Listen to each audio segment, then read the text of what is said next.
All right, let's talk about something. And it's a messy question in Nigeria now. Now, I don't mean Messi, the footballer. I mean Messi as in nasty situation and where Nigeria stands in all this. Should Nigerians have the right to bear arms? Let's take a look at that. Under current laws, Nigerians have no right to bear arms. Nigeria doesn't have a constitutional uh, doesn't give its citizens the constitutional right to own guns like some countries, like US with the Second Amendment. Gun ownership is controlled by the Firearms Act of 1959. Now, you must have a license from the President or Inspector General of Police to possess any firearm or ammunition. Licenses are not given to people under 17, people of unsound mind, um, people who have defective eyesight, uh, people who have certain habits, or anyone convicted of a violent crime in the last 5 years. A production and trade without IGP license carries a minimum of 10 years in prison. So legally, ownership and is a privilege, and it is granted case by case and definitely not a right. Now, some people are pushing for this, pushing and saying it's a matter of self defense because of banditry, kidnapping, terrorism, the whole stuff that's going on right now, and the so called farmer herder clashes. And the debate has just exploded. Now, here's what people on different sides are saying. Now, the people who are all for it are saying, they're arguing, saying police cannot protect everyone. Law enforcement is ill equipped and ill funded, so Nigerians should use arms to protect themselves from militants, herdsmen, terrorists, kidnappers, bandits, and so on. Constitutional self defense, both penal and criminal codes allow self defense, and some lawyers argue that state failure to protect lives activates the right to defend oneself. And it is already happening locally in places like Zamfara State, where they ordered licenses for residents to carry guns against bandits. Governor Masari of Katsina also called for citizens to bear arms since bandits are animals terrorizing people. His words. They also say that the government is irresponsible.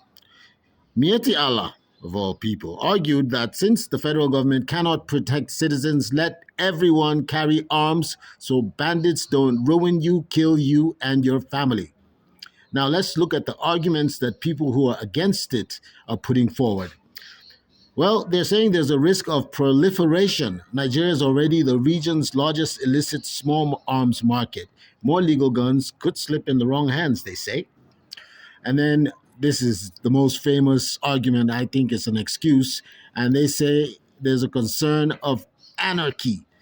They warn that it could lead to anarchy if everyone is armed. Enforcement is the real gap. Studies show that the Firearm Act is under applied and inadequately enforced, adding that more guns will not fix weak enforcement.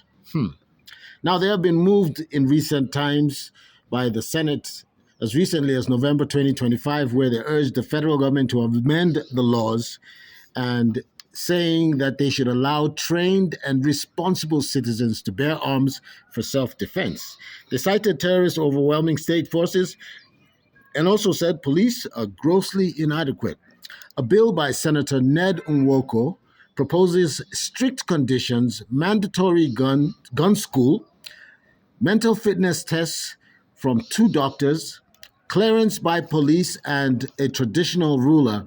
So it wouldn't be a free for all, more like, you know, legal guns with heavy vetting, more like. Now, the core tension is that there's a security vacuum versus state monopoly of force.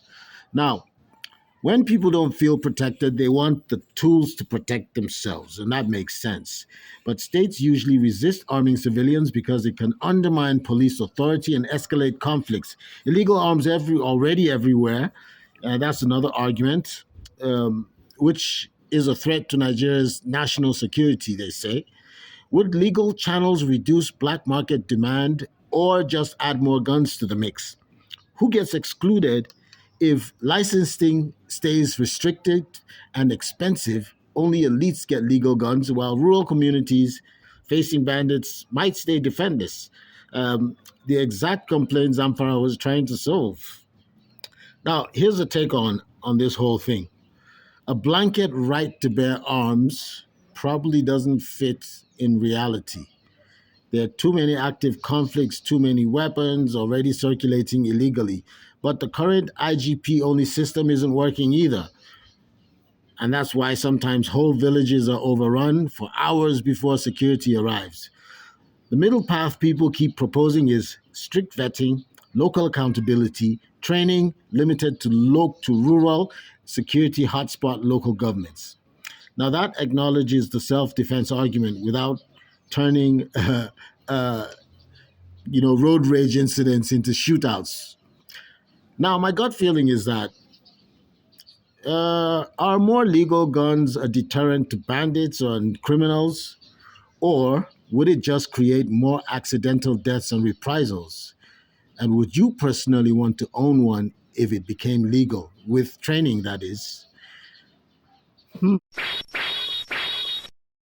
Now, while no country has stopped terrorists by arming civilians, armed civilians do sometimes stop mass killers faster than police, with fewer total casualties, as documented in some US cases. Attackers also report avoiding hardened targets. Now, attackers could also take casualties. As you all know, banditry is a business. Now, they steal cattle, they kidnap for ransom, burn crops if they don't get paid protection money. Now, if every village raid risks 5 to 10 of these criminals getting killed, well, the economics might shift. Many attacks today would happen because it's low risk for them with high rewards. Armed civilians may not eliminate terrorism, but armed civilians would definitely raise the cost of doing business. Thanks for watching, and let me know what you think in the comments section. I'll see you in the next one.